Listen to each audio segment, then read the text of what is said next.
Setelah Salomo menerima pesan-pesan dari Daud ayahnya, dia mengerti dan memahaminya.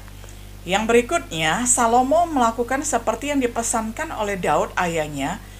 Dalam pasal-pasal selanjutnya dapat dengan jelas kita lihat akibat dari pesan-pesan yang dilakukannya. Dan bahkan di sepanjang pemerintahan Salomo ada banyak dicatat hal-hal yang menakjubkan. Bagaimana dia memerintah bangsa Israel dengan sangat bijaksana.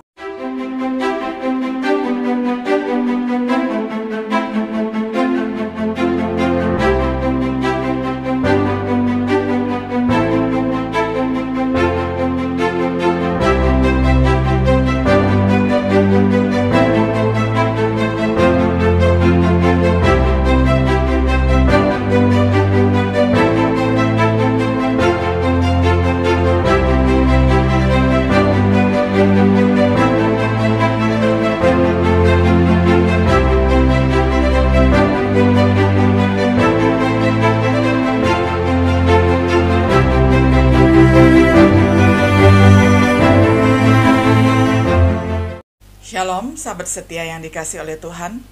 Jumpa lagi di dalam acara Renungan Sahabat Setia. Hari ini kita akan membahas satu tema, pesan pemimpin yang berhasil. 1 Raja-Raja 2 ayat 1 hingga ayatnya yang ke-12. Saya bacakan untuk kita semuanya. Ketika saat kematian Daud mendekat, ia berpesan kepada Salomo anaknya, "Aku ini akan menempuh jalan segala yang fana, maka kuatkanlah hatimu dan berlakulah seperti laki-laki. Lakukanlah kewajibanmu dengan setia terhadap Tuhan Allahmu, dengan hidup menurut jalan yang ditunjukkannya, dan dengan tetap mengikuti segala ketetapan perintah, peraturan, dan ketentuannya, seperti yang tertulis dalam hukum Musa, supaya engkau beruntung dalam segala yang kau lakukan, dan dalam segala yang kau tuju. Dan supaya Tuhan menepati janji yang diucapkannya tentang aku, yakni jika anak-anakmu laki-laki tetap hidup di hadapanku dengan setia, dengan segenap hati dan dengan segenap jiwa, maka keturunanmu takkan terputus dari tahta kerajaan Israel. Dan lagi engkau pun mengetahui apa yang dilakukan kepadaku oleh Yoab, anak Zeruya, apa yang dilakukannya kepada kedua panglima Israel, yakni Abner bin Ner dan Amasa bin Yeter.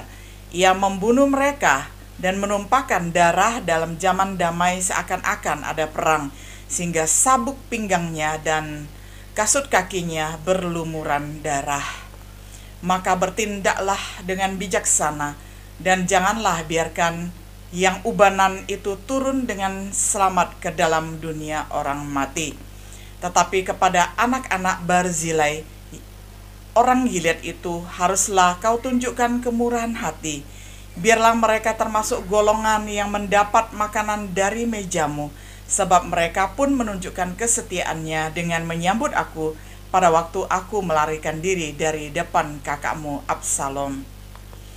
Juga masih ada padamu Simei bin Gera, orang Benyamin dari Bahurim. Dialah yang mengutuki aku dengan kutuk yang kejam pada waktu aku pergi ke Mahanaim. Tetapi kemudian ia datang menyongsong aku di sungai Yordan, dan aku telah bersumpah kepadanya demi Tuhan, takkan kubunuh engkau dengan pedang. Sekarang janganlah bebaskan dia dari hukuman, sebab engkau seorang yang bijaksana dan tahu apa yang harus kau lakukan kepadanya untuk membuat orang ubanan itu turun dengan berdarah ke dalam dunia orang mati." Kemudian Daud mendapat perhentian bersama-sama nenek moyangnya, dan ia dikuburkan di kota Daud. Dan Daud memerintah orang Israel selama 40 tahun. Di Hebron ia memerintah 7 tahun, dan di Yerusalem ia memerintah 33 tahun. Salomo duduk di atas tahta Daud ayahnya, dan kerajaannya sangat kokoh.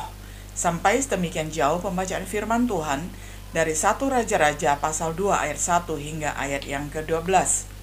Sahabat setia yang dikasihi oleh Tuhan, sebagai seorang anak raja atau putra mahkota yang diurapi menjadi raja, maka Salomo paling tidak mewarisi 3 hal yang sangat penting dari Daud ayahnya, yakni tahta kerajaan ataupun kekuasaan, harta kekayaan, dan warisan rohani melalui pesan-pesan yang disampaikan oleh Daud.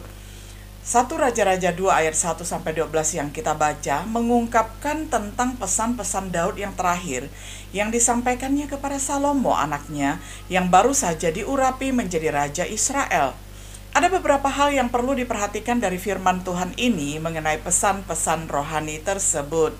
Yang pertama, alasan pemberian pesan terdapat di dalam ayat pertama dan ayat yang kedua.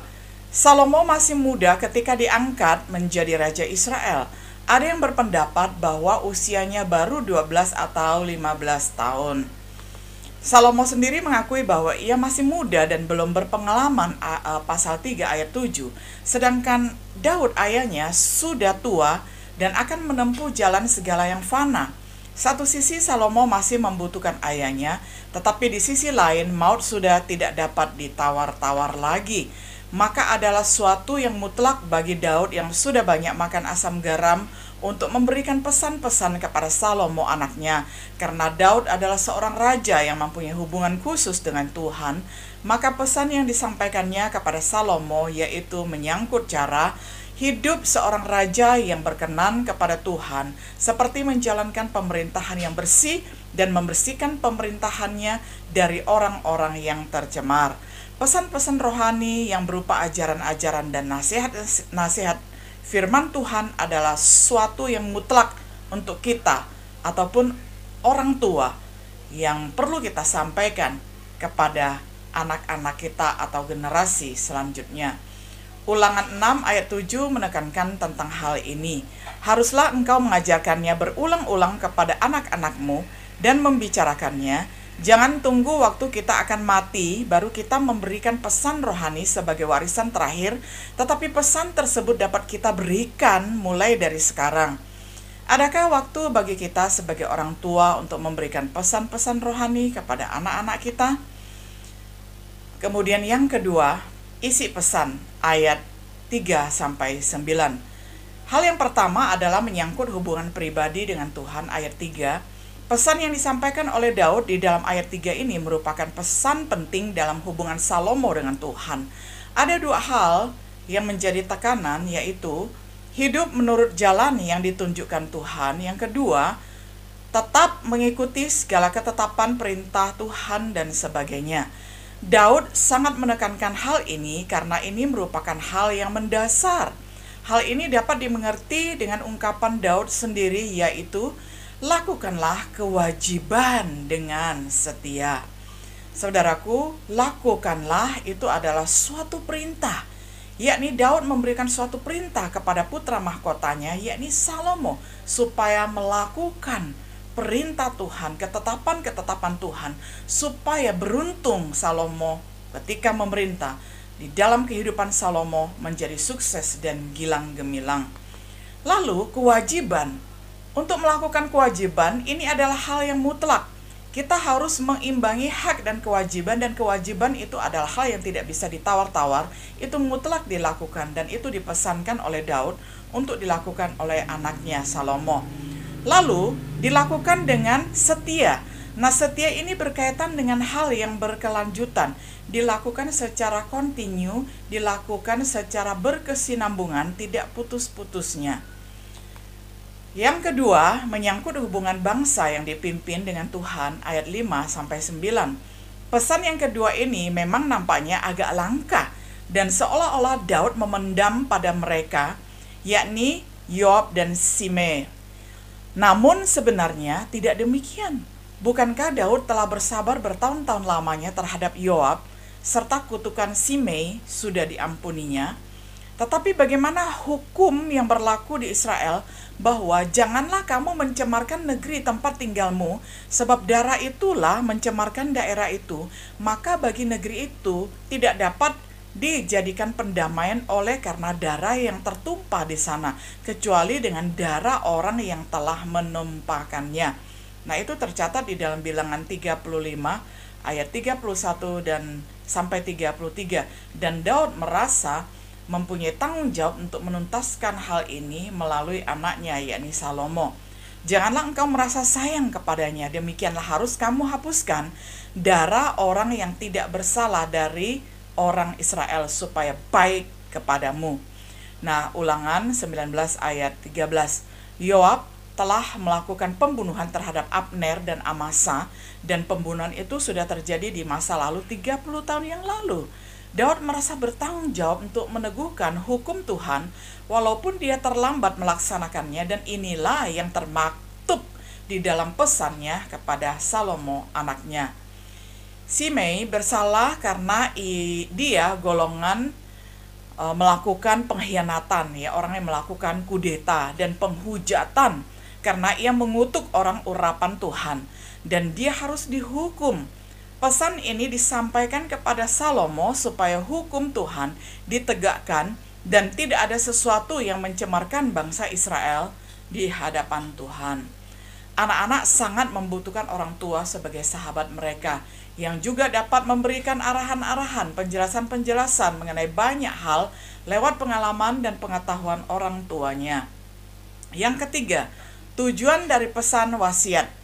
Jika memperhatikan secara keseluruhan dari pesan-pesan yang disampaikan oleh Daud kepada Salomo, jelas hanya bermuara kepada satu tujuan, yaitu agar Salomo anaknya mengetahui, mengerti, dan memahami firman Tuhan dan melakukannya sesuai dengan yang dipesankan oleh ayahnya Daud. Pesan-pesan rohani yang harus disampaikan haruslah disampaikan dengan sungguh-sungguh dan serius, membawanya dalam doa di hadapan Tuhan dengan penuh penyerahan agar setiap hal yang disampaikan mendarat dan dapat mereka laksanakan dengan baik. Yang keempat, dampak dari pesan yang dilakukan. Setelah Salomo menerima pesan-pesan dari Daud ayahnya, dia mengerti dan memahaminya. Yang berikutnya, Salomo melakukan seperti yang dipesankan oleh Daud ayahnya. Dalam pasal-pasal selanjutnya dapat dengan jelas kita lihat akibat dari pesan-pesan yang dilakukannya. Dan bahkan di sepanjang pemerintahan Salomo ada banyak dicatat hal-hal yang menakjubkan. Bagaimana dia memerintah bangsa Israel dengan sangat bijaksana. Ketika ada kasus, yakni pada saat itu belum ada tes DNA secara canggih seperti sekarang ini, maka ada 2 orang ibu yang memperebutkan seorang bayi yang hidup. Nah, karena kebijaksanaan yang luar biasa inilah, maka Salomo dapat memecahkan teka-teki tersebut. Siapa ibu mereka yang sesungguhnya? Itu adalah salah satu contoh dari sekian banyak contoh kebijaksanaan yang dilakukan oleh Salomo. Bila hari ini selaku orang tua atau guru atau dosen memberi pesan-pesan secara tepat kepada anak-anak kita atau anak didik kita, maka kita akan melihat akibatnya, dampaknya akan menghasilkan hal-hal yang luar biasa. Karena firman Tuhan yang diterapkan itu akan membawa kehidupan yang sukses dan beruntung. Sahabat setia yang dikasihi oleh Tuhan, kiranya kita sebagai generasi yang lebih tua daripada anak-anak kita mempersiapkan pesan-pesan kita mulai dari sekarang sebagai warisan rohani, sebagai warisan yang kekal, yang akan menuntun kehidupan mereka sehingga mereka jalannya akan beruntung, jalannya akan sukses di mata Tuhan dan di mata sesama. Kiranya Tuhan menolong kita semua untuk dapat menerapkan firman-Nya dengan baik. Shalom.